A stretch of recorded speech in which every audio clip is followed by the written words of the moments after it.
Revelation 9-4 is one of those passages where how you read it depends a lot on your overall view of the end times. Let's look carefully at Revelation 9-4.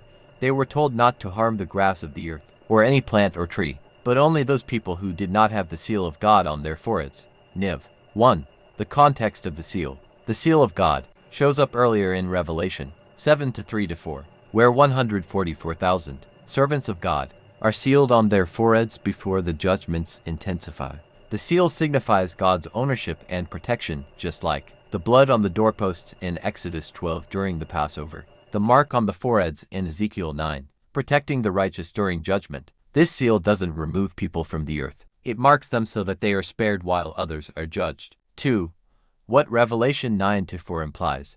This verse is interesting because it explicitly limits the harm of the demonic locusts. They are not allowed to harm the vegetation or anyone with the seal of God. That means at least some people on earth are sealed and protected during that period of judgment. If every believer had already been removed, as in a pre-tribulation rapture view, there would be no one left with God's seal to protect. The instruction would be unnecessary. This is why people who hold a post-trib or pre-wrath rapture view often point to this as evidence that believers are present during at least some of the judgments, just like Israel was present in Egypt but shielded from the plagues. 3.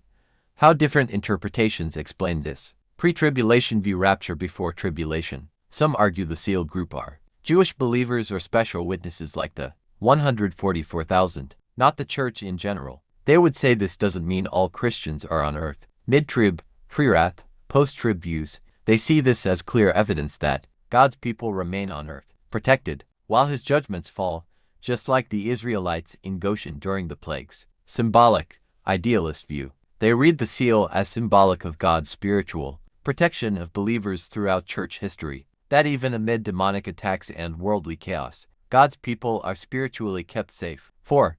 The key takeaway. Revelation 9-4. At minimum shows a group of God's people on earth during at least some of the trumpet judgments. It doesn't specify whether they are all believers or a special subset, but it does undercut the idea that no followers of God are present during the judgments. In other words, the pattern is consistent. God doesn't always remove his people from judgment zones. Sometimes he marks and protects them in the midst of it. Passover is the model.